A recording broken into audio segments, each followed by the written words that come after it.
Okay, तो अब तक हमने पढ़ा है कि केमिकल रिएक्शन क्या होती है। बेसिकली केमिकल रिएक्शन वो होती है जिसमें कि दो या दो से ज्यादा एलिमेंट्स या सब्सटेंसेस रिएक्ट करते हैं और रिएक्ट करके वो बनाते हैं कोई न्यू सब्सटेंस। इसके अंदर बेसिकली एलिमेंट्स के जो एटम्स हैं उनके बीच में जो बॉन्ड्स होते हैं वो ब्रेक होते हैं और न्यू बॉन्ड्स बनते हैं, वो हमने बताया केमिकल रिएक्शन है। इसके अलावा हमने पढ़ा कि केमिकल रिएक्शन के अंदर क्या क्या हो सकता है। केमिकल रिएक्शन के अंदर एक गैस फॉर्म हो सकती है, प्रेसिपिटेट फॉर्म हो सकता है। प्रेसिपिटेट हमने पढ़ा कि वो व्हाइट कलर का मटेरियल होता है जो कि टेस्ट ट्यूब के अंदर या बीकर के अंदर, जिसके अंदर भी आप रिएक्शन कर रहे हैं, उसके बॉटम पे जाकर डिपॉजिट हो जाता है। ये व्हाइट कलर का भी हो सकता है, किसी और कलर का भी हो सकता है। यहाँ पे चेंज ऑफ कलर होता है, चेंज इन टेम्परेचर होता है। टेम्परेचर के अंदर हमने दो चीजें पढ़ी, एक्सोथर्मिक और एंडोथर्मिक। एक्सोथर्मिक मतलब वो जिसके अंदर हीट निकलती है, एंडोथर्मिक वो जिसमें हीट एब्सॉर्ब होती है, यानी कि उसमें टेस्ट ट्यूब आपका बीकर जो है ठंडा हो जाएगा। और लास्ट में पढ़ा चेंज इन स्टेट। इसके बाद हमने पढ़ा कि केमिकल रिएक्शंस जो है वो किस तरह से एग्जीक्यूट होती हैं, उनकी बैलेंसिंग कैसे होती है, और हमने ये पढ़ा कि एक केमिकल रिएक्शन को पूरी तरह से कंप्लीट इंफॉर्मेशन फॉर्म में लिखने के लिए आपको क्या क्या करना होता है। बैलेंसिंग पे हमने लास्ट चीज स्टॉप की थी और हम पढ़ते हैं उसके आगे कि हम और क्या क्या डिफरेंट टाइप की रिएक्शंस हो सकती हैं और रिएक्शंस के क्लासिफिकेशन क्या होते हैं। तो हम स्टार्ट करते हैं revision of the last time, जो कि एक प्रैक्टिस क्वेश्चन है और ये क्वेश्चन आपकी बुक के अंदर है। इसके अंदर बेसिकली ये कह रहा है कि हमको इसके अंदर एक बैलेंस्ड इक्वेशन लिखनी है। When you add an aqueous solution of sodium hydroxide to a aqueous solution of copper sulphate, और वो ये भी बता रहा है आपको कि कॉपर सल्फेट बनता है उसके बाद, जो कि प्रेसिपिटेट हो जाता है, और सोडियम सल्फेट बनता है। यानी कि अगर पहले हम अपने सारे सारे स्टेप देखें जो हमने लिखे थे, तो स्टेप क्या थे कि पहले हम लिखेंगे इसको वर्ड फॉर्म में, यानी कि sodium hydroxide plus copper sulphate gives us copper hydroxide plus sodium sulphate. ये मैंने वर्ड इक्वेशन बस एक बार ही लिखी है, बार बार मैं वर्ड इक्वेशन नहीं लिखूंगा, जो हम आगे प्रैक्टिस के एग्जाम देंगे मैं पूरा स्टेप बाय स्टेप दिखा रहा हूं आपको कैसे करना है। तो हम देखते हैं सोडियम हाइड्रोक्साइड। सोडियम हाइड्रोक्साइड है NaOH, एक्वस फॉर्म में है तो हम लिख देंगे इसको AQ, प्लस नेक्स्ट है कॉपर सल्फेट जो कि है CuSO4, again this is also aqueous. Next आता है, बनता है इसके बाद copper hydroxide which CuOH whole twice, ये है प्रेसिपिटेट। और उसके बाद बनता है sodium sulphate which is Na2SO4, that is also aqueous. तो ये हमारा सेकेंड पार्ट हो गया। फर्स्ट पार्ट है हमने केमिकल रिएक्शन लिखी वर्ड फॉर्म में, और उसके बाद हमने केमिकल रिएक्शन लिखी एक्चुअली आपके सिंबल्स के फॉर्म में, और हमने साथ साथ उसके आगे ये भी लिख दिया कि ये किस तरह का प्रोडक्ट है और उसकी स्टेट क्या है, aqueous, aqueous, precipitate and aqueous. अब नेक्स्ट हम देखते हैं कि क्या ये इक्वेशन बैलेंस्ड है। तो हम क्या यूज करेंगे, हिट एंड ट्रायल। देखते हैं Na यहां पे 1 है, यहां पे है 2, तो यहां पे हम 2 लगा देते हैं। उसके बाद देखते हैं OH है यहां 2, यहां भी OH2 है, गुड। Cu यहां है 1, यहां भी आपका 1 ही है, so we are good. SO4 यहां पे 1 है और यहां पे भी 1 है, इसका मतलब आपकी रिएक्शन पूरी की पूरी कंप्लीट हो चुकी है। और ये है आपकी एक बैलेंस्ड इक्वेशन, जिसके अंदर आपने इक्वेशन को बैलेंस करने के साथ साथ हर एक प्रोडक्ट और रिएक्टेंट इन दोनों की स्टेट भी लिखी हुई है। तो ये आपका था एग्जाम्पल प्रैक्टिस क्वेश्चन, ये आपकी बुक का एग्जाम्पल है, इसलिए इसको अच्छे से देखिएगा और समझ लीजिएगा। अगर कोई डाउट हो तो प्लीज वीडियो वापस जाकर के देखिए, समझ में आ जाएगा। ओके, तो अब हम नेक्स्ट रिएक्शन देखते हैं जो कि है when heated iron metal reacts with steam it forms iron oxide Fe3O4 and hydrogen. इस चीज को करने से पहले मैं आपको कुछ बेसिक चीज समझाना चाहूंगा जो कि आपको इस पर्टिकुलर रिएक्शन के लिए नहीं, आगे फ्यूचर में भी हेल्प करेंगे। और वो बेसिकली एग्जांपल्स हैं कि oxides of iron. Okay, so there are 3 types of iron oxides. पहला होता है फेरस ऑक्साइड, दूसरा होता है ferric oxide, and third one is magnetite. इन तीनों के तीनों केमिकल्स की प्रॉपर्टीज बहुत डिफरेंट है, डिफरेंट कलर्स के होते हैं और ये बहुत ही डिफरेंट सर्कमस्टांसेस के अंदर रिएक्ट करते हैं और डिफरेंट सर्कमस्टांसेस के अंदर प्रोड्यूस होते हैं। फेरस ऑक्साइड है, उसका फॉर्मूला है FeO, जिसके अंदर आयरन की वैलेंसी है 2। फेरिक ऑक्साइड है Fe2O3, जिसके अंदर आयरन की वैलेंसी है 3, जबकि मैग्नेटाइट है Fe3O4। बेसिकली मैग्नेटाइट बनता है FeO प्लस Fe2O3 से। बेसिकली Fe3O4 जब हम डिकंपोज करते हैं तो बनता है FeO और Fe2O3, यानी कि मैग्नेटाइट को डिकंपोज करने में बनता है फेरस ऑक्साइड और फेरिक ऑक्साइड। ओके, अब जो फेरस ऑक्साइड है उसको हम लिखते हैं, कई बार आप देखेंगे बुक्स के अंदर, आयरन 2 ऑक्साइड। इसका मतलब यह है कि आयरन की वैलेंसी यहां पे 2 है। फेरिक ऑक्साइड को लिखते हैं आयरन 3 ऑक्साइड, और मैग्नेटाइट जिसके अंदर की फेरस और फेरिक दोनों है उसको लिखते हैं आयरन 2,3 ऑक्साइड। और जैसे कि मैंने बताया ये तीनों के तीनों कंपाउंड डिफरेंट है, लेकिन तीनों हैं ऑक्साइड्स आयरन के ही। तो आपको ये तीनों पता होने चाहिए, क्योंकि कई बार एग्जाम में ये पूछ लिया जाता है फेरस ऑक्साइड क्या है, फेरिक ऑक्साइड क्या है, या मैग्नेटाइट क्या है, और आपको डिफरेंस अगर तीनों के बीच में नहीं पता है तो आप बहुत कंफ्यूज होंगे। आयरन के ये स्पेसिफिकली 3 डिफरेंट ऑक्साइड्स हैं, मुझे लगा कि यहां पे बताना जरूरी है, क्योंकि इस पर्टिकुलर रिएक्शन के लिए भी हेल्पफुल है और आगे भी आपको बहुत हेल्पफुल रहेंगे। तो इस रिएक्शन में क्या हो रहा है, इस रिएक्शन में हो रहा है basically iron is heated along with steam. Steam क्या है? H2O, simple. Then it makes Fe3O4 plus H2. Okay, अब यहां पे लिखा हुआ है आयरन 2 और 3 ऑक्साइड बनाता है। ये आयरन 2 और 3 ऑक्साइड है जो मैंने यहां पे बताया आपको। तो इसको हमको बैलेंस करना है, तो यहां पे 3 लगाएंगे, Fe के 3 हो गए। अब ऑक्सीजन के यहां पे 4 हैं और हाइड्रोजन के 2 ही हैं, तो ऑक्सीजन के अगर मैंने यहां पे 4 कर दिया और हाइड्रोजन के हो गए 8, मैं इसको 4 कर दिया, बैलेंस हो गई रिएक्शन। तो ये एक रिएक्शन है जिसके अंदर की आपको ये चीजें तो मैंने बताई, साथ में ये बताया कि ये पर्टिकुलर रिएक्शन किस तरह से हो रही है। आयरन कंबाइंस विद वाटर और steam and heated, and then it forms magnetite and hydrogen. Okay, तो हम नेक्स्ट क्वेश्चन देखते हैं जो कि आपकी एनसीईआरटी बुक का है। लेकिन इस क्वेश्चन को करने से पहले मैं कुछ आपको बेसिक चीजें समझाना चाहूंगा जो कि इस क्वेश्चन के लिए बहुत बहुत इंपॉर्टेंट है, और ये आपको आगे याद भी रखना है, क्योंकि इन पर्टिकुलर टर्म्स के बेसिस पे आपको आयरन के ऑक्साइड्स के सारे फॉर्म समझ में आ जाएंगे। तो मैं कुछ वर्ड लिखता हूं। ओके, नेक्स्ट रिएक्शन जो है वो भी एनसीईआरटी बुक का क्वेश्चन है, वो है hydrogen plus chlorine gives us hydrogen chloride. से बहुत सिंपल है, तो hydrogen is H2 which is a gas plus Cl2 chlorine which is also a gas, and it gives hydrogen chloride. Hydrogen chloride क्या होता है? Nothing but HCl, hydrochloric acid, aqueous. अब reaction को balance करते हैं, hydrogen के 2, chlorine के 2, simple, यहां पे 2 लगा दो, हो गया काम। 2HCl, H2 और Cl2, पूरी रिएक्शन जो है आपकी बैलेंस हो गई। बहुत सिंपल था, बहुत आसान था। नेक्स्ट क्वेश्चन, नेक्स्ट देखते हैं कि नेक्स्ट क्या है। स्टार्ट। नेक्स्ट क्वेश्चन देखते हैं जो कि आपकी एनसीईआरटी बुक का क्वेश्चन है, और ये भी काफी सिंपल है। इसके अंदर बताना है कि हाइड्रोजन और नाइट्रोजन जब ये दोनों मिलती हैं तो बनाती हैं अमोनिया।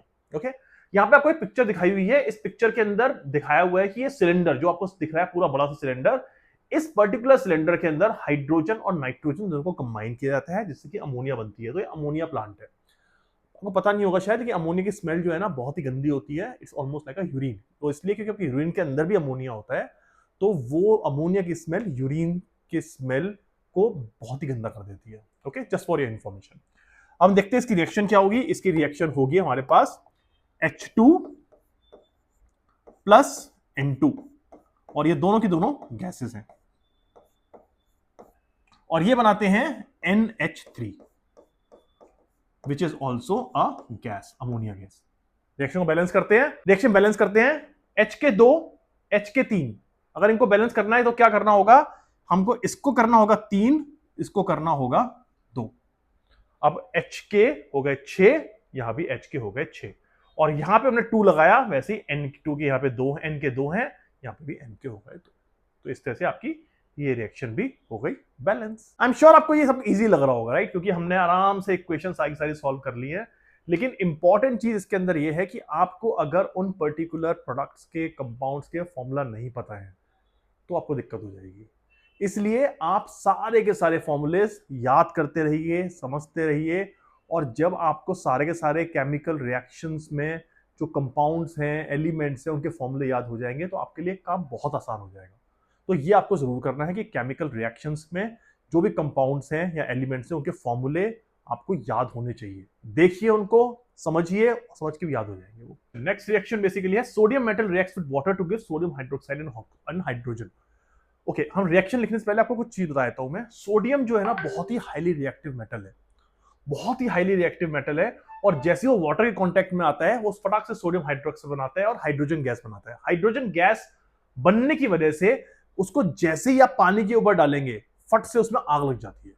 तो इसलिए ये सोडियम की प्रॉपर्टी है, बिकॉज ऑफ हाईली रिएक्टिव, और it reacts with water very quickly. इसलिए सोडियम को हमेशा केरोसिन के अंदर रखा जाता है, जिससे कि इसका वाटर के साथ कांटेक्ट ना हो पाए, क्योंकि वाटर के साथ कांटेक्ट हुआ फटाफट से सोडियम हाइड्रोक्साइड बनेगा और हाइड्रोजन गैस बन के बर्न होना स्टार्ट हो जाएगा।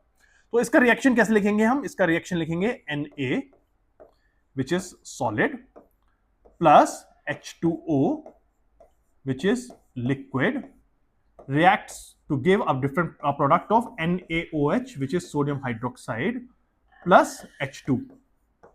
Sodium hydroxide is aqueous, H2 is gas. अब ये रिएक्शन बैलेंस तो है नहीं, Na बैलेंस हो गया, लेकिन H2 के यहां 2 हैं, यहां पे 1 और 2 3 हो गए हैं, तो हमको इसको बैलेंस करना है। तो हम क्या करेंगे, हम H2 के आगे यहां पे लगा देंगे 2 और यहां भी हम लगा देंगे 2। तो अब देखो क्या हो गया, H के हो गए 4, यहां पे भी H के हो गए 4, 2 + 2 4।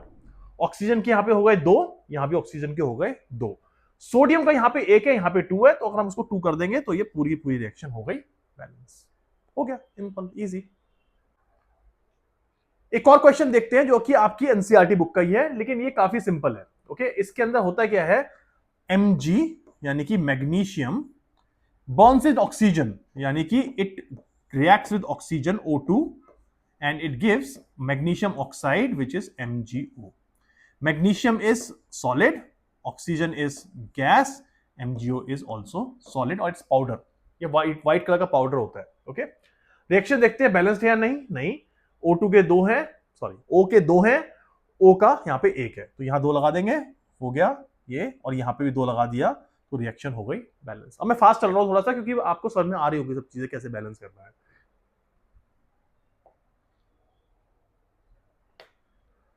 ओके, तो अब हम पहुंचते हैं केमिकल रिएक्शंस को बैलेंस करने के बाद, बहुत सारा एफर्ट डालने के बाद, अपने नेक्स्ट टॉपिक पर, और ये टॉपिक है types of chemical reaction. Important है, समझना जरूरी है, क्योंकि इसके अंदर बहुत सी चीजें ऐसी हैं जो कि आपने कभी शायद पढ़ी नहीं होंगी।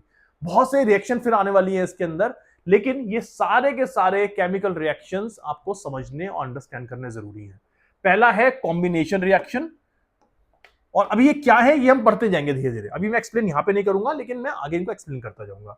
Decomposition, displacement, double displacement, oxidation and reduction, जिसको कि हम रेडॉक्स भी कहते हैं, यानी कि reduction and oxygen is redox. अब देखते हैं ये सारी की सारी equations one by one basically क्या है, और इनको हमने ये डिफरेंट नाम क्यों दिए हैं, combination, decomposition, displacement, double displacement, oxidation, reduction, क्या चीजें हैं और इनके एग्जांपल समझते हैं सर। तो पहला एग्जांपल है कॉम्बिनेशन रिएक्शन का। अब कॉम्बिनेशन रिएक्शन क्या होती है, कॉम्बिनेशन रिएक्शन वो होती है जहां पे कि टू और मोर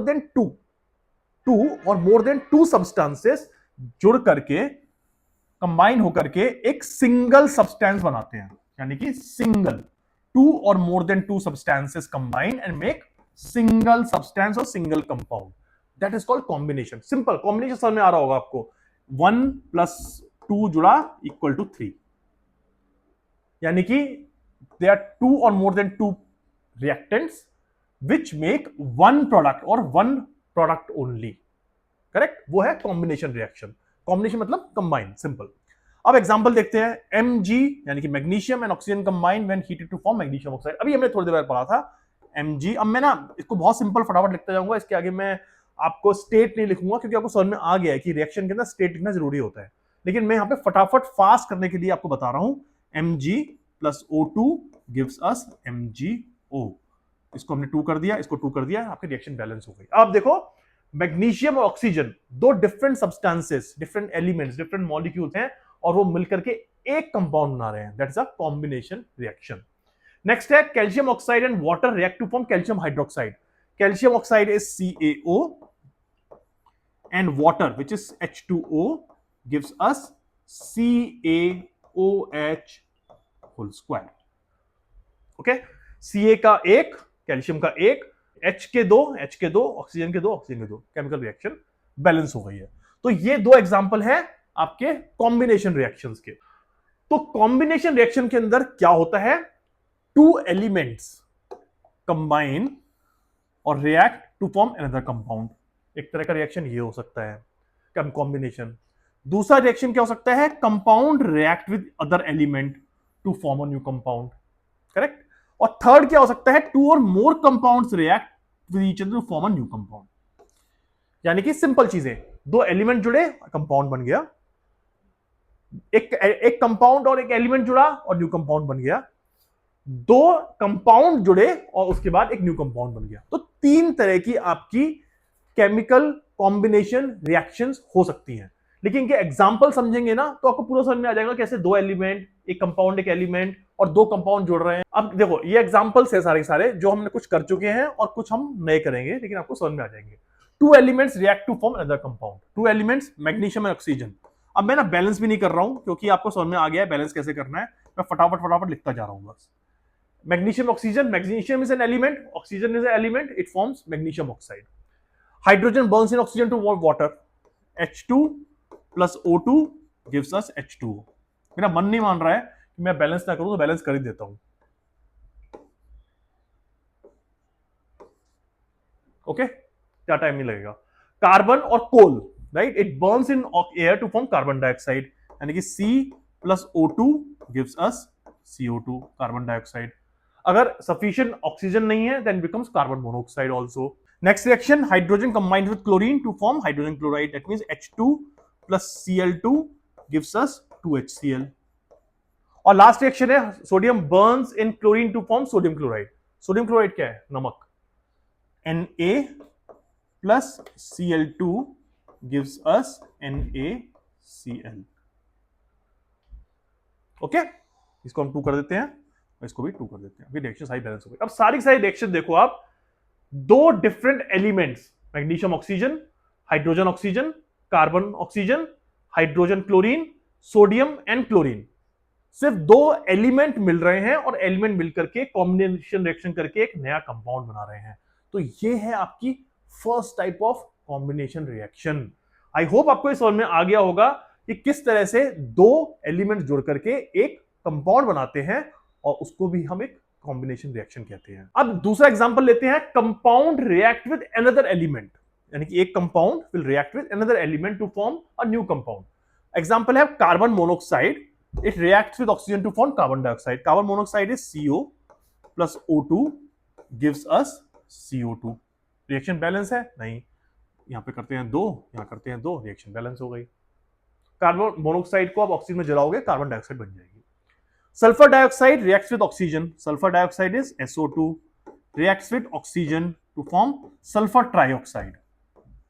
रिएक्शन बैलेंस है नहीं, करते हैं 2, हो गई रिएक्शन बैलेंस। ओके, अब आप इसके अंदर देखो क्या हो रहा है। कार्बन मोनोऑक्साइड एक कंपाउंड है, ऑक्सीजन एक एलिमेंट है। सल्फर डाइऑक्साइड एक एलिमेंट, एक कंपाउंड है, ऑक्सीजन एक एलिमेंट है, और इससे आपका एक न्यू कंपाउंड बन रहा है।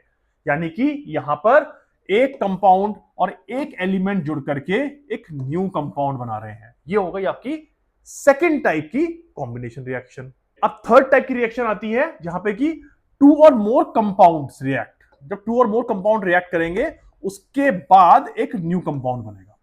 ओके, ये है calcium oxide, that is lime of quicklime reacts with water to form calcium hydroxide. That means calcium oxide plus water reacts to give calcium hydroxide. Okay, actually reaction balanced है already. तो ये है एक compound, दूसरा compound, उससे एक new compound मिल रहा है। कैल्शियम हाइड्रोक्साइड सॉल्यूशन में applied to walls react slowly with carbon dioxide present in atmosphere to form a thin shining layer of calcium carbonate on the wall. इसका हम एक्सपीरियंस समझेंगे भी, पहले मैं रिएक्शन लिख देता हूं। Calcium hydroxide reacts with carbon dioxide, it makes it calcium carbonate plus water. Okay अब ये रिएक्शन समझते हैं कि रिएक्शन क्या है दोनों के दोनों। आपके घर में अब तो पेंट होता होगा एशियन पेंट्स का, बर्जर का, लेकिन जब आप छोटे होंगे आपने देखा होगी आपके घर में पुताई होती होगी। वो पुताई बेसिकली क्या होती थी, एक बड़ा सा ड्रम लेते थे, उसके अंदर डालते थे लाइम, बहुत सारा पानी, और जैसे लाइम में पानी डालते थे पानी एकदम उबलने लगता था, गर्म होने लगता था, क्योंकि उससे बहुत सारी हीट निकलती थी। और ये रिएक्शन कौन सी है, एक्सोथर्मिक रिएक्शन। और उसमें ये होता है calcium oxide reacts with water to produce calcium hydroxide और विद लॉट ऑफ हीट। ये कैल्शियम हाइड्रोक्साइड क्या है, ये कैल्शियम हाइड्रोक्साइड बेसिकली वो सफेद पाउडर है या सफेद लिक्विड है जो कि आपकी वॉल्स पे पहले पेंट होता था पुताई के रूप में। अब यही क्यों पुताई के रूप में यूज होता था, वो इसलिए कि जब आप इसको वॉल पे अपने अप्लाई करते थे, उसके बाद ये वॉल पे अप्लाई होने के बाद एटमॉस्फेयर में प्रेजेंट कार्बन डाइऑक्साइड के साथ रिएक्ट करता था तो बनाता था कैल्शियम कार्बोनेट CaCO3। और ये CaCO3 की लेयर एक बहुत ही शाइनी लेयर होती थी, इसलिए आपको घर बहुत अच्छे लगते थे। और इसलिए चूना या फिर लाइम यूज होता था पहले बहुत ज्यादा अपने घर को ब्यूटीफाई करने में या फिर वॉल्स को कलर करने में।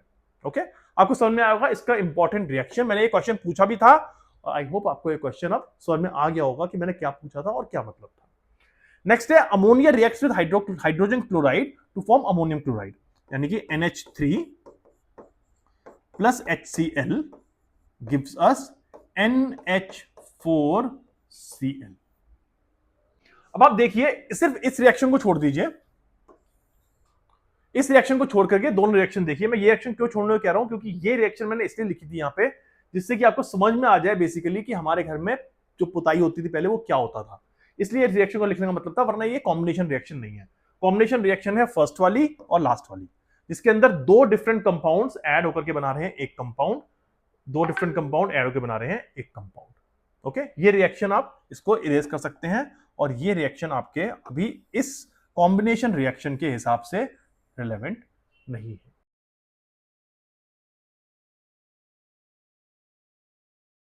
नेक्स्ट रिएक्शन हम पढ़ रहे हैं वो है डीकंपोजिशन रिएक्शन, यानी कि कॉम्बिनेशन क्या था, जोड़ना, डीकंपोजिशन क्या है, ब्रेक होना। यानी कि जब एक पर्टिकुलर कंपाउंड उस रिएक्शन में जिसमें कि एक कंपाउंड ब्रेक्स इनटू 2 और more similar substances is known as decomposition. It's exactly opposite of composition, opposite of composition। Okay composition के अंदर दो चीजें जुड़ती थी और एक बनता था, और इसके अंदर एक चीज टूटती है और दो से ज्यादा चीजें बन जाती हैं। अब डीकंपोजिशन रिएक्शन बहुत तरीके से हो सकता है। It can happen through light, it can happen through heat, electricity, as they provide all of these light, heat and electricity provides energy to break the bonds। और जब बॉन्ड ब्रेक होंगे तो डिफरेंट न्यू बॉन्ड्स बनेंगे, और वो new bonds बन करके आपकी रिएक्शन जो है डीकंपोजिशन रिएक्शन बनकर डिफरेंट डिफरेंट कंपाउंड्स बना देगी। Now as I said decomposition is just opposite to combination reaction. तो इसका एग्जांपल है थर्मल डीकंपोजिशन, जो कि बेसिकली हीट की प्रेजेंस में आपका रिएक्शन हो रहा है और एक कंपाउंड दो में ब्रेक हो रहा है। वो है when calcium carbonate is heated it converts into calcium oxide and carbon dioxide। that means when calcium carbonate is heated it forms calcium oxide plus carbon dioxide। एक particular substance heat, light, heat और electricity जो हमने पढ़ा था decomposition के लिए important है, उसकी प्रेजेंस में कैल्शियम ऑक्साइड और कार्बन डाइऑक्साइड में कन्वर्ट हो रहा है। And this is a good example of a decomposition reaction. जैसे कि हमने कॉम्बिनेशन रिएक्शन के टाइप देखे थे, जहां पे कि दो एलिमेंट कंबाइन हो रहे हैं, या एक एलिमेंट और एक सब्सटेंस कंबाइन हो रहे हैं, या फिर दो डिफरेंट कंपाउंड्स कंबाइन होकर के एक पर्टिकुलर सब्सटेंस बना रहे हैं, या फिर एक पर्टिकुलर कंपाउंड बना रहे हैं, वो था आपका कॉम्बिनेशन रिएक्शन की टाइप। उसी तरह से डीकंपोजिशन रिएक्शन के भी डिफरेंट टाइप है, जिसमें कि decomposition either happens in the presence of heat and catalyst or in the presence of only heat। तो फर्स्ट एग्जांपल है जिसमें कि डीकंपोजिशन हो रहा है in the form of in the presence of catalyst and heat both. Potassium chlorate in the presence of magnesium chloride decomposes into potassium chloride and oxygen. That means KClO3, it decomposes in the presence of magnesium chloride and heat into potassium chloride plus oxygen. Reaction balance करते हैं, यहां पे लगाया 3, यहां पे लगाया 2, यहां पे भी लगाया 2. Reaction is balanced. तो ये है example when a particular decomposition happens in presence of catalyst and heat. Next reaction जो हमारे पास डिकम्पोजिशन रिएक्शन है वो है ferrous sulphate is heated strongly converts into ferric oxide. Ferric oxide क्या था? Fe2O3 and sulphur dioxide and trioxide. ये example है thermal decomposition का, क्योंकि इसके अंदर कोई भी कैटलिस्ट नहीं है, सिर्फ स्ट्रॉन्ग हीटिंग हो रही है. तो यानी कि हम इसको लिखेंगे FeSO4 when heated it converts into Fe2O3 which is ferric oxide plus SO2 plus SO3. Reaction balance करते हैं, Fe के 2 यहां पे भी 2 लगा देते हैं और रिएक्शन अब ऑलमोस्ट बैलेंस हो गई है. तो ये एग्जांपल है आपका थर्मल डिकम्पोजिशन का. तो अभी हमने देखा कि डिकम्पोजिशन के 2 टाइप्स हैं. फर्स्ट टाइप जिसमें कि कैटलिस्ट एंड हीट दोनों हैं, और सेकंड एग्जांपल जिसके अंदर सिर्फ हीट है which we are calling as thermal decomposition. Third type का डिकम्पोजिशन रिएक्शन होता है with the help of electricity, और ये बहुत ही इजी और बहुत ही पॉपुलर एग्जांपल है जो कि आपने शायद सुना होगा पहले भी क्लासेस में, कि अगर आप वाटर में इलेक्ट्रिसिटी पास करेंगे then it breaks into hydrogen and oxygen which basically is H2O. You pass electricity into it, it breaks into H2 plus O2. और ये इंपॉर्टेंट इसलिए है क्योंकि ये बहुत ही इंपॉर्टेंट प्रोसेस है हाइड्रोजन प्रोडक्शन के लिए. जो इंडस्ट्रियल लेवल पे हाइड्रोजन प्रोडक्शन होता है, और आपने शायद सुना होगा hydrogen cells, hydrogen used as a fuel, getting used as a fuel, ये सब चीजें जो है इसी पर्टिकुलर प्रोसेस के थ्रू होती हैं. इसमें होता क्या है, एक बैटरी लगाते हैं और आप एक पर्टिकुलर कंटेनर के अंदर आप भर देते हैं वाटर. इस वाटर के अंदर थोड़ा सल्फ्यूरिक एसिड डालते हैं, और वो सल्फ्यूरिक एसिड इसलिए डालते हैं जिससे कि ये वाटर जो है चार्ज हो जाए, और इसके अंदर जब इलेक्ट्रिसिटी पास करें तो इजीली इलेक्ट्रिसिटी पास हो जाए. और फिर उसके बाद इसमें हम इलेक्ट्रिसिटी पास करते हैं, और जैसे इलेक्ट्रिसिटी पास करते हैं वाटर जो है वो ब्रेक होने लगता है हाइड्रोजन और ऑक्सीजन के अंदर, और ये कलेक्ट होने लगता है, और यहां से हम यहां से हम हाइड्रोजन बाहर निकाल लेते हैं और उसको हम इंडस्ट्रियल पर्पस पे फिर यूज करते हैं.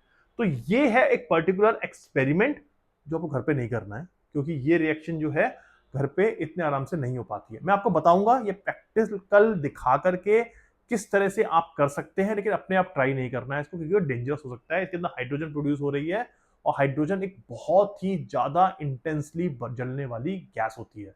इसलिए ये एक्सपेरिमेंट आपको तब तक नहीं करना है जब तक मैं आपको करके दिखा ना दूं. तो ध्यान रखना है बात आपको. तो अब तक हमने देखा कि डिकम्पोजिशन रिएक्शन 3 तरह से हो सकता है. First, in the presence of heat, यानी कि thermal decomposition. Second, in presence of heat and catalyst. Third, in presence of electricity, when electricity is pass through that particular substance. और फोर्थ टाइप का reaction है जिसमें कि आप light होने पर उस पर्टिकुलर प्रोडक्ट को डिकम्पोज कर सकते हैं. एग्जांपल है सिल्वर क्लोराइड. सिल्वर क्लोराइड को AgCl, when it is provided light, it breaks into Ag, that is silver, plus Cl2. ये एक ऐसा रिएक्शन है जो कि लाइट के प्रेजेंस में ही होता है. ये रिएक्शन हीट से नहीं होगा, इलेक्ट्रिसिटी से नहीं होगा, कैटलिस्ट से नहीं होगा, सिर्फ लाइट के प्रेजेंस में होगा. एक एग्जांपल और है जैसे AgBr, सिल्वर ब्रोमाइड. इस पे जब ड्राइट डालते हैं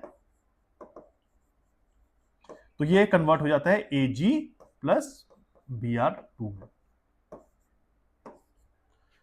तो ये 2 पर्टिकुलर रिएक्शंस हैं जो कि लाइट की प्रेजेंस में होती हैं और लाइट की प्रेजेंस में ही डिकम्पोज होती हैं. तो अब आपको समझ में आ गया होगा कि डिकम्पोजिशन रिएक्शन क्या होता है, डिकम्पोजिशन रिएक्शन किस तरह से हो सकता है, और इसके डिफरेंट टाइप्स क्या हैं. तो बेसिकली हमने पढ़ा डिकम्पोजिशन रिएक्शन जो कि 4 तरीके से हो सकता है. पहला, in presence of heat, which is called thermal decomposition. Second, in presence of a catalyst and heat. Third, in presence of electricity. And fourth one, in presence of light. तो ये आपको एग्जाम्पल के साथ समझ में आ गया होगा कि थर्मल डिकम्पोजिशन, लाइट के प्रेजेंस में डिकम्पोजिशन, इलेक्ट्रिसिटी के प्रेजेंस में डिकम्पोजिशन, और हीट प्लस कैटलिस्ट के प्रेजेंस में डिकम्पोजिशन इस तरह से होता है। अब हम देखते हैं कि इन डिकम्पोजिशन रिएक्शन के फायदे क्या हैं, इनके यूसेज क्या है, मतलब हम इंडस्ट्री में या रियल लाइफ में इनको कहां देखते हैं। तो पहला तो जो सबसे इंपॉर्टेंट एग्जांपल है वो है in the extraction of metals. जो भी आपके मेटल्स एक्सट्रैक्शन होते हैं वो डिकम्पोजिशन से होते हैं। हमने पढ़ा भी कि AgCl, इसको जब आप लाइट के प्रेजेंस में रिएक्ट कराते हैं तो Ag प्लस Cl2 बनता है। तो सिल्वर आपको इसी तरह से मिल रहा है। सोडियम कैसे मिलता है? NaCl से Na प्लस Cl2, तो आपको सोडियम ऐसे मिल रहा है। तो ये सिल्वर और सोडियम को लेने का तरीका है। जो नेक्स्ट रिएक्शन हमने बताया वो है हाइड्रोजन प्रोडक्शन। हाइड्रोजन प्रोडक्शन क्या है कि जब आप H2O को इलेक्ट्रिसिटी प्रोवाइड करते हैं तो उससे प्रोड्यूस होता है हाइड्रोजन प्लस ऑक्सीजन,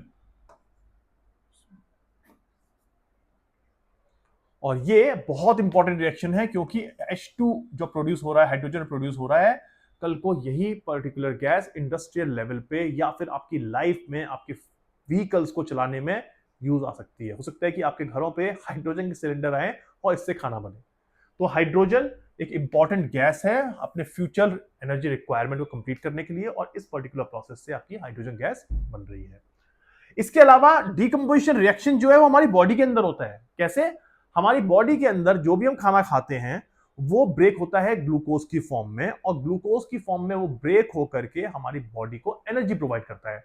तो डिकम्पोजिशन रिएक्शन हमारी बॉडी के लिए भी बहुत इंपॉर्टेंट है क्योंकि इसी की वजह से हमारी बॉडी चल रही है, हमारी एनर्जी की रिक्वायरमेंट्स पूरी हो रही है। तो यानी कि it gives glucose in our body. And last one is proteins, because protein decompose होते हैं अमाइनो एसिड्स के अंदर। अमाइनो एसिड क्या है? अमाइनो एसिड प्रोटीन के स्मॉलर फॉर्म्स है जो कि हमारी बॉडी में इजीली डाइजेस्टिबल होकर के कंज्यूम हो जाते हैं। तो इसलिए ये इंपॉर्टेंट रिएक्शन है डिकम्पोजिशन, जो कि सिर्फ इंपॉर्टेंट मेटल्स या गैसेस कोई प्रोड्यूस नहीं कर रही है, बल्कि लाइफ भी इसके बेसिस पे ही चल रही है। अगर डिकम्पोजिशन रिएक्शन नहीं होती तो हमारा फूड सिंपल ग्लूकोज की फॉर्म में, प्रोटीन अमाइनो एसिड की फॉर्म में कन्वर्ट कभी नहीं हो पाते, और हम उनको अपनी बॉडी में एनर्जी फॉर्म में कंज्यूम नहीं कर पाते। तो इसलिए आपको समझ में आ गया होगा कि डिकम्पोजिशन रिएक्शंस कितनी इंपॉर्टेंट क्यों हैं।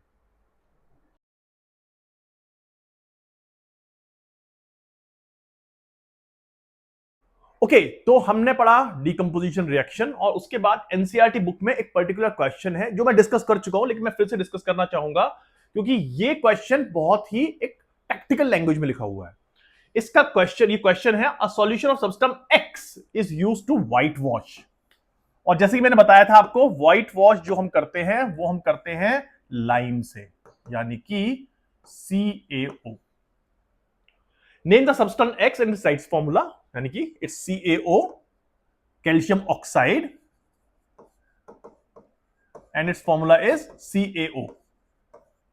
और right the reaction of substance x with water. और आपको मैंने बताई थी ये चीज कि जब कैल्शियम ऑक्साइड वाटर के साथ रिएक्ट करता है तो ये बनाता है कैल्शियम हाइड्रोक्साइड। नेक्स्ट क्वेश्चन है, why is double the amount of gas collected in one of the test tubes in the electrolysis of water experiment? Name this gas. आपको याद होगा जब हम डिकम्पोजिशन की बात कर रहे थे, हमने ये देखा था कि H2O यानी कि वाटर को में जब इलेक्ट्रिसिटी पास की जाती है तो वो हाइड्रोजन और ऑक्सीजन इसमें डिवाइड हो जाता है।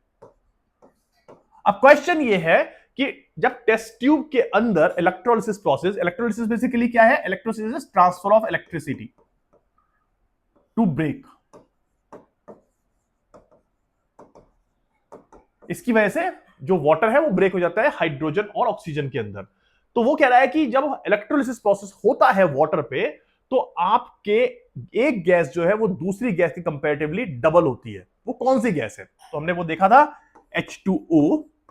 जब हम इसको इलेक्ट्रोलिसिस प्रोसेस के थ्रू पास कराते हैं तो बनता है H2 प्लस O2। अब इस रिएक्शन को अगर हम बैलेंस करें तो क्या होगा? यहां पे हमको लगाएंगे 2 और ये हो जाएगा 2। अब आप देखिए H2 के 2 मॉलिक्यूल प्रोड्यूस हो रहे हैं एज कंपेयर टू ऑक्सीजन के 1 मॉलिक्यूल से। इसका मतलब hydrogen will be double of oxygen.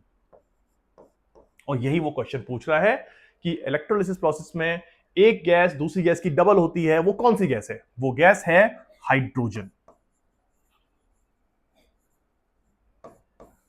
Hope आपको क्लियर हो गया होगा। और ये एक और क्वेश्चन है जो कि एप्लीकेशन बेस्ड है और आपको समझ में आ गया होगा। तो कॉम्बिनेशन और डीकंपोजिशन, इनके बाद हम पढ़ते हैं नेक्स्ट रिएक्शन जो है डिस्प्लेसमेंट रिएक्शन। तो डिस्प्लेसमेंट रिएक्शन क्या है? डिस्प्लेसमेंट रिएक्शन एक ऐसी रिएक्शन है जिसके अंदर एक पर्टिकुलर एलिमेंट जब एक सब्सटेंस के साथ, एक कंपाउंड के साथ रिएक्ट करता है, तो उस पर्टिकुलर कंपाउंड में से वो दूसरे एलिमेंट को रिप्लेस करके उसकी पोजीशन पे जाके खुद बैठ जाता है। बहुत ही सिंपल टर्म में मैंने बताया है, लेकिन अगर इसको हम टेक्निकल यानी केमिस्ट्री के लैंग्वेज में समझे तो वो क्या कह रहा है? One element replaces the other element in the compound. लेकिन वो क्यों होता है? वो इसलिए होता है क्योंकि एक एलिमेंट, यानी कि अगर मैं देखूं element 1 is more reactive then element 2, और जो ज्यादा रिएक्टिव है वो लेस रिएक्टिव एलिमेंट को रिप्लेस करके उसकी जगह जाके बैठ जाएगा। एग्जांपल समझते हैं इस चीज को। When a strip of zinc is placed in copper sulphate solution, zinc displaces copper from copper sulphate and creates zinc sulphate and copper metal. मतलब when zinc reacts with copper sulfate, zinc and copper sulfate, it replaces copper from copper sulfate and makes zinc sulfate and copper. इसका reason क्या है? Zinc is more reactive than copper, इसलिए वो copper sulphate में से copper को replace करके उसकी जगह जाके बैठ जाता है और कॉपर को कहता है तू भाग यहां से, और कॉपर बेचारा अलग रह जाता है। तो इसको इस तरह समझा जाता है कि हायर रिएक्टिव मेटल और element will replace lower reactive metal और element from its own compound. यानी कि कॉपर सल्फेट का जो कंपाउंड था उसमें से जिंक ने उसको बाहर निकाल दिया। क्यों? बेचारा कॉपर जो है वो लेस रिएक्टिव है। एक और एग्जांपल देखते हैं। मैग्नीशियम मेटल की भी सेम कहानी है, क्योंकि मैग्नीशियम मेटल जो है वो ज्यादा रिएक्टिव है कॉपर से, इसलिए when magnesium metal is placed in copper sulphate, तो वो भी कॉपर को डिस्प्लेस करता है कॉपर सल्फेट से और बनाता है मैग्नीशियम सल्फेट। यानी कि when magnesium reacts with copper sulphate, it forms magnesium sulphate and again copper को बाहर कर दिया इसने। तो आप देखेंगे सबसे इंपॉर्टेंट चीज डिस्प्लेसमेंट रिएक्शन के अंदर क्या है? Higher reactivity metal replaces lower reactivity metal from its own compound. तो डिस्प्लेसमेंट के अंदर हम आगे पढ़ते हैं कि सिंगल डिस्प्लेसमेंट और डबल डिस्प्लेसमेंट। सिंगल डिस्प्लेसमेंट क्या है? सिंगल डिस्प्लेसमेंट ये है जहां पे कि हाई रिएक्टिव मेटल और एलिमेंट लोअर रिएक्टिव मेटल और एलिमेंट के कंपाउंड में से लोअर रिएक्टिव मेटल या एलिमेंट को किक आउट करके उसकी जगह पे बैठ जाता है। यानी कि सिंपली सिंगल डिस्प्लेसमेंट हो रहा है, एक पर्टिकुलर मेटल दूसरे मेटल को डिस्प्लेस कर रहा है, दैट इज सिंगल डिस्प्लेसमेंट। लेकिन कुछ रिएक्शंस ऐसे भी होते हैं जहां पे कि दो कंपाउंड रिएक्ट कर रहे हैं और उनमें से दोनों कंपाउंड अपनी पोजीशंस इंटरचेंज कर लेते हैं, वो है डबल डिस्प्लेसमेंट। इसके अंदर बेसिकली आयंस का ट्रांसफर होता है। वो क्या है मैं आगे बताऊंगा आपको, पहले हम कुछ एग्जांपल्स देखते हैं डिस्प्लेसमेंट रिएक्शन के और उसके बाद हम एग्जांपल्स देखेंगे डबल डिस्प्लेसमेंट। तो जैसा कि मैंने कहा, सिंगल डिस्प्लेसमेंट वो रिएक्शन होती है जिसके अंदर एलिमेंट डिस्प्लेस करता है दूसरे लेस रिएक्टिव एलिमेंट को। ये बात ध्यान रखने वाली है, less reactive displaces other, I will say here less reactive element. Less ये इंपॉर्टेंट है, okay. One higher reactive element मैं यहां पे लिख देता हूं जिससे कि आपको ये चीज याद रहे। Higher reactive element displaces other less reactive element from its compound. ये आपका एग्जैक्टली है डेफिनेशन डिस्प्लेसमेंट रिएक्शन, यानी सिंगल डिस्प्लेसमेंट रिएक्शन का। एग्जांपल देखते हैं।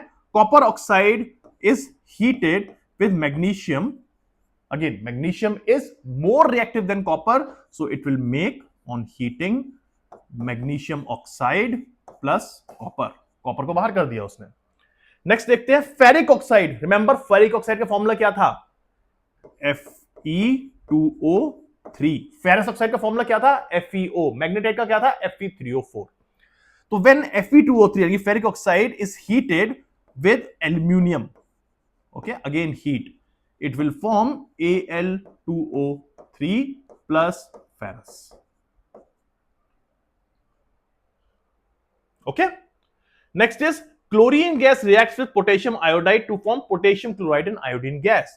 यानी कि when potassium iodide Ki reacts with chlorine gas, then chlorine gas displaces iodine from potassium iodide and sits on its place. Mix KCl plus I2.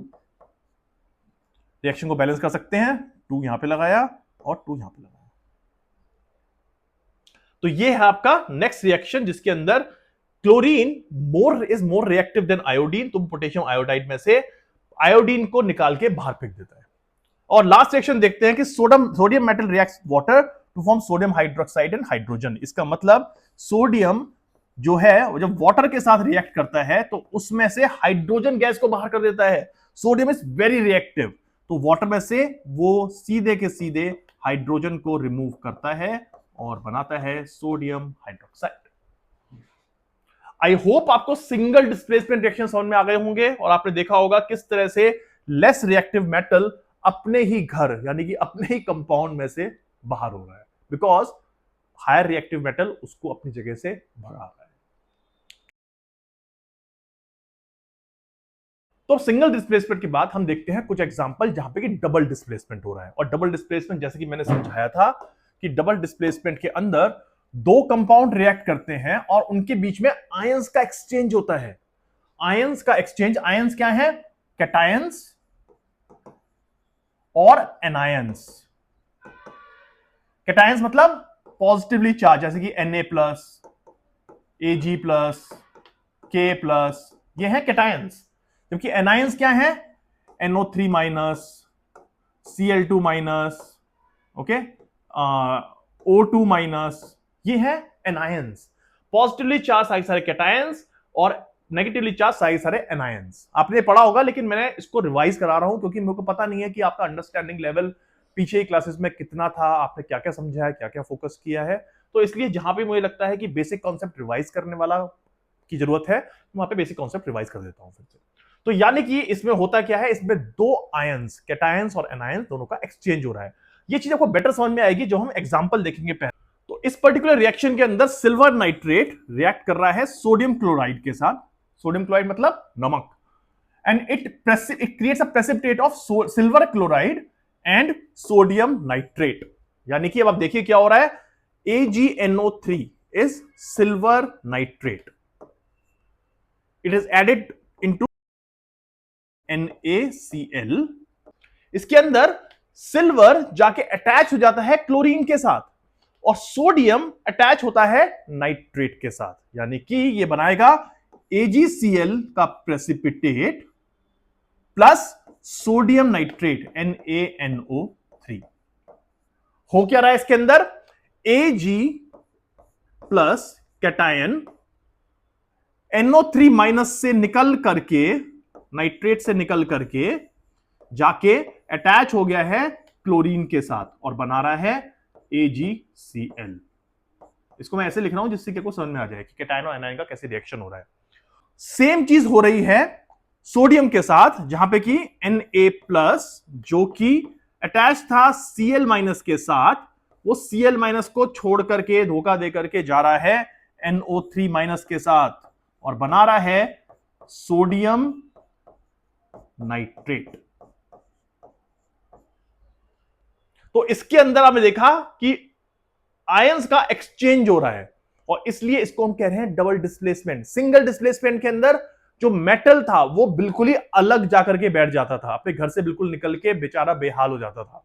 पर इसके अंदर अपने घर से निकलने के बाद भी उसको किसने सहारा दिया है? सिल्वर को सहारा दिया क्लोरीन ने और सोडियम को सहारा दिया नाइट्रेट ने, और उन्होंने वापस किसी और को पार्टनर करके नए कंपाउंड बना लिए। तो यानी कि डिस्प्लेसमेंट हुआ लेकिन नए पार्टनर उनको मिल गए और इसलिए ये है डबल डिस्प्लेसमेंट रिएक्शन। हम कुछ और एग्जांपल देखते हैं डबल डिस्प्लेसमेंट के, तो आपको ये कॉन्सेप्ट पूरी तरह से क्लियर हो जाएगा और इसके बाद हम पढ़ेंगे बाकी के रिएक्शंस लेकिन इससे हमारा कॉम्बिनेशन और डिस्प्लेसमेंट पूरा का पूरा कंप्लीट हो जाएगा। 3 और एग्जांपल देखते हैं हम डबल डिस्प्लेसमेंट रिएक्शन के। पहला एग्जांपल है जहां पे कि barium chloride is reacting with sodium sulphate. देखते हैं क्या कर रहा है वो। Barium chloride is BaCl2 and it reacts with sodium sulfate which is Na2SO4 and it makes BaSO4 plus 2NaCl। तो जैसे कि हमने पहले एग्जांपल में देखा था, सोडियम और सिल्वर रिप्लेस हो रहे थे डबल डिस्प्लेसमेंट के थ्रू, यहां पे भी बेरियम और सोडियम दोनों के दोनों रिप्लेस हो रहे हैं। नेक्स्ट रिएक्शन देखते हैं जिसमें कि hydrogen sulphide is H2S hydrogen sulphide एक बहुत ही गंदी सी गैस होती है जो कि आप शायद एक्सपेरिमेंट्स में स्मेल करेंगे। ये रॉटन एग जैसी स्मेल देती है, राइट। तो ये एक्सपेरिमेंट्स में काफी बार यूज होती है और रॉटन एग आप वर्ड यूज करेंगे कई बार। ओके, तो hydrogen sulphide when it is passed through copper sulphate, what exactly it's do, ये बनाता है copper sulphide CuS plus H2SO4। H2SO4 क्या है? Sulphuric acid. तो इस पर्टिकुलर रिएक्शन के अंदर कॉपर हाइड्रोजन को रिप्लेस करता है हाइड्रोजन सल्फाइड में और बनाता है H2SO4, राइट। तो ये एक और रिएक्शन है जो कि डबल डिस्प्लेसमेंट का अच्छा एग्जांपल है। लास्ट रिएक्शन देखते हैं जो कि बहुत इंपॉर्टेंट है और ये कई आपके एक्सपेरिमेंट्स में यूज होती है। यहां पे एक एग्जांपल मैंने दिया है लेकिन ये बेसिकली एक कॉन्सेप्ट है। कॉन्सेप्ट क्या है? कॉन्सेप्ट का नाम है न्यूट्रलाइजेशन। न्यूट्रलाइजेशन बेसिकली क्या है? न्यूट्रलाइजेशन ये है जब एसिड और एल्कली यानी कि बेस आपके रिएक्ट करते हैं तो बनाते हैं सॉल्ट एंड वाटर। बेसिकली इसमें होता क्या है कि एसिड न्यूट्रल हो जाता है और एल्कली भी न्यूट्रल हो जाती है और वो बनाते हैं एक neutral substance which is a salt and water. तो ये एक डबल डिस्प्लेसमेंट है। अभी कैसे डबल डिस्प्लेसमेंट है? हम लेते हैं सोडियम हाइड्रोक्साइड NaOH जो कि एक एल्कली है और इसमें ऐड करते हैं हाइड्रोक्लोरिक एसिड। तो एल्कली और एसिड दोनों अपोजिट हैं, ये जब रिएक्ट करते हैं तो न्यूट्रलाइज हो जाते हैं, दोनों के दोनों अपनी प्रॉपर्टीज लूज कर देते हैं और बनाते हैं एक न्यूट्रल सब्सटेंस जो कि है सोडियम क्लोराइड यानी कि अपना नमक प्लस H2O पानी। तो ये एक बहुत ही इंपॉर्टेंट और यूनिक एग्जांपल है डबल डिस्प्लेसमेंट का, जहां पे कि एल्कली और एसिड दोनों के दोनों न्यूट्रलाइज होकर के सॉल्ट और वाटर बना रहे हैं, लेकिन इसमें से जो भी आपके एलिमेंट्स हैं वो आपके रिप्लेस हो रहे हैं सारे। तो ये डबल डिस्प्लेसमेंट यहां पे हमारा एंड होता है और हमारा डिस्प्लेसमेंट भी यहां पे खत्म होता है। और हम देखते हैं कुछ एग्जांपल्स इसके बाद जो कि आपको इस कॉन्सेप्ट को और अच्छे से समझने में हेल्प करेंगे। तो नेक्स्ट क्वेश्चन है जो कि मल्टीपल चॉइस क्वेश्चन है, एनसीईआरटी बुक का क्वेश्चन है, लेते हैं हम। इसमें इसने पूछा है कि आप ये बताइए जब dilute hydrochloric acid is added to iron filings क्या होता है, यानी कि when Fe reacts with HCl तो क्या होगा। ये रिएक्शन होगा FeCl2 प्लस H2। तो इस रिएक्शन को बैलेंस कर देते हैं तो ये हो जाएगा आपका 2HCl और इसके साथ ही रिएक्शन हो गया बैलेंस। देखिए इस रिएक्शन के अंदर हो क्या रहा है। इस पर्टिकुलर रिएक्शन के अंदर आयरन रिप्लेस कर रहा है हाइड्रोजन को हाइड्रोक्लोरिक एसिड में से। क्यों? क्योंकि आयरन जो है हाइड्रोजन से ज्यादा रिएक्टिव है और इसलिए वो भाग गया क्लोरीन के साथ और बनाया उसने फेरस क्लोराइड और हाइड्रोजन गैस को उसने कहा निकल यहां से और हाइड्रोजन गैस बेचारा अलग रह गया। तो इसमें से ऑप्शन देखते हैं, hydrogen gas and iron chloride are produce, correct. Chlorine gas and iron hydroxide is produce, no. No reaction takes place, no. Iron salt and water are produce, no. तो यानी कि इसका ऑप्शन नंबर 1 इज करेक्ट। दूसरा example है जहां पे कि ferric oxide reacts with aluminium and makes aluminium oxide and iron. तो इसके भी मल्टीपल चॉइस क्वेश्चन है, देखते हैं क्या ऑप्शंस है। Is it a combination reaction? Doesn't look like. Is it a double displacement reaction? No. क्यों डबल डिस्प्लेसमेंट क्यों नहीं है? क्योंकि इसमें दो अलग अलग कंपाउंड नहीं है, इसमें सिर्फ एक कंपाउंड है फेरिक ऑक्साइड जबकि दूसरा मेटल है। और इसमें कर क्या रहा है, ये एल्यूमिनियम मेटल फेरिक ऑक्साइड में से आयरन को निकाल करके बाहर कर रहा है। तो अगर मैं ऑप्शंस ना भी देखूं तो ही मुझे समझ में आ रहा है कि ये है, बोलिए, displacement reaction. It's not double displacement. Double displacement तब होता अगर दो कंपाउंड रिएक्ट कर रहे होते।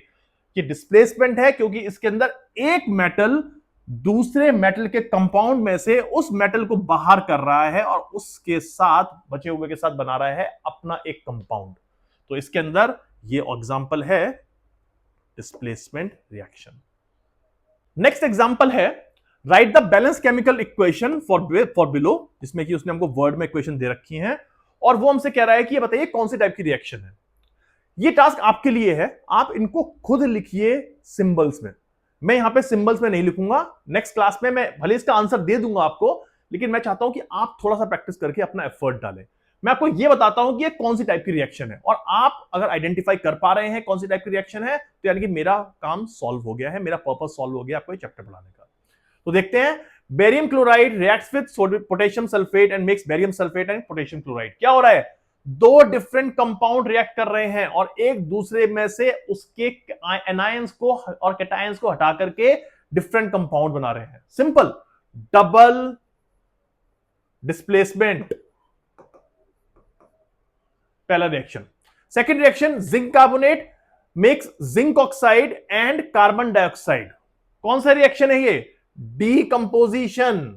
क्यों, क्योंकि इसके अंदर एक कंपाउंड ब्रेक हो रहा है दो डिफरेंट कंपाउंड्स में, ये हो गया डीकंपोजिशन रिएक्शन। थर्ड रिएक्शन देखते हैं, hydrogen and chlorine they combine together and make hydrogen chloride. क्या हो रहा है, दो डिफरेंट एलिमेंट्स जुड़ रहे हैं और वो बना रहे हैं एक डिफरेंट कंपाउंड, कॉम्बिनेशन। और last, magnesium and hydrochloric acid react करके बना रहे हैं मैग्नीशियम क्लोराइड एंड हाइड्रोजन। ध्यान से देखिए, एक एलिमेंट या मेटल रिएक्ट कर रहा है एक कंपाउंड के साथ और उस पर्टिकुलर कंपाउंड में से उसके कैटायन को हटा करके उसके एनायन यानी कि क्लोरीन के साथ खुद रिएक्ट करके बना रहा है मैग्नीशियम क्लोराइड और उस पर्टिकुलर कैटायन को गैस की फॉर्म में रिलीज कर रहा है। ये क्या है, ये एग्जांपल है डिस्प्लेसमेंट। कौन सा डिस्प्लेसमेंट, सिंगल डिस्प्लेसमेंट। तो यानी कि फर्स्ट एग्जांपल हुआ डबल डिस्प्लेसमेंट का, सेकेंड एग्जांपल हुआ डिकंपोजिशन का, थर्ड एग्जांपल हुआ कॉम्बिनेशन का और फोर्थ एग्जांपल हुआ सिंगल डिस्प्लेसमेंट का। तो आई होप आपको ये एग्जांपल अच्छे समझ में आ गया होगा। और अगर आपने मेरा लेक्चर पूरा का पूरा ध्यान से सुना है अभी तक, जो हमने 4 रिएक्शन अब तक कंप्लीट की हैं, combination, decomposition, displacement and double displacement, तो आपको ये चीजें अच्छे समझ में आ गई होंगी। अब हम देखते हैं नेक्स्ट क्वेश्चन, जिसके अंदर हमको 2 रिएक्शन दे रखी है। वो हमसे पूछ रहा है कि कौन सी कॉम्बिनेशन रिएक्शन है और कौन सी डिस्प्लेसमेंट रिएक्शन है। मैं आपको 5 सेकंड देता हूं, 5 सेकंड में सोच के बताओ कि कौन सी। मुझे पता है कि आप 5 सेकंड से पहले ही कर लोगे, लेकिन 5 सेकंड फिर भी देता हूं। 1 2 3 4 5। आई एम श्योर तक आपने आइडेंटिफाई कर लिया होगा, लेकिन अब देखो तो पहली वाली रिएक्शन जो है वो है डिस्प्लेसमेंट रिएक्शन। क्यों, क्योंकि इसके अंदर पोटेशियम क्लोरीन के साथ रिएक्ट करके बना रहा है पोटेशियम क्लोराइड और Br2 ब्रोमीन को उठा करके बाहर फेंक रहा है। तो ये हो गया डिस्प्लेसमेंट रिएक्शन, जिसके अंदर क्लोरीन पोटेशियम ब्रोमाइड में से ब्रोमीन को रिप्लेस कर देता है और डिस्प्लेस कर देता है। नेक्स्ट है जिसमें कि 2 एलिमेंट्स रिएक्ट करके एक पर्टिकुलर एलिमेंट बना रहे हैं, फेरस सल्फाइड, यानी कि ये है आपका कॉम्बिनेशन रिएक्शन। सिंपल, समझ में आ गया है तो आसान है क्वेश्चन करना। कोई भी क्वेश्चन एग्जाम में आएगा आप फटाक से कर लोगे, मुझे पूरा का पूरा कॉन्फिडेंस है इस पे। बस कॉन्सेप्ट आपको समझ में आना चाहिए। और अगर आपको अभी तक ये 4 जो रिएक्शंस हमने पढ़ी हैं नहीं समझ में आई हैं, तो मेरी आपसे अर्नेस्ट रिक्वेस्ट है कि प्लीज थोड़ा सा पीछे जाओ।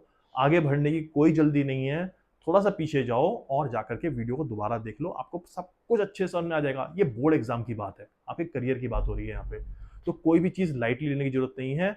कोई क्वेश्चन है तो कमेंट सेक्शन में लिखो, मैं एक्सप्लेन कर दूंगा उसको। और कोई भी डाउट आपको है then I will be more than happy to pick it up and clarify it for you. पर ये कॉन्सेप्ट आपको सारे अच्छे से क्लियर होने चाहिए।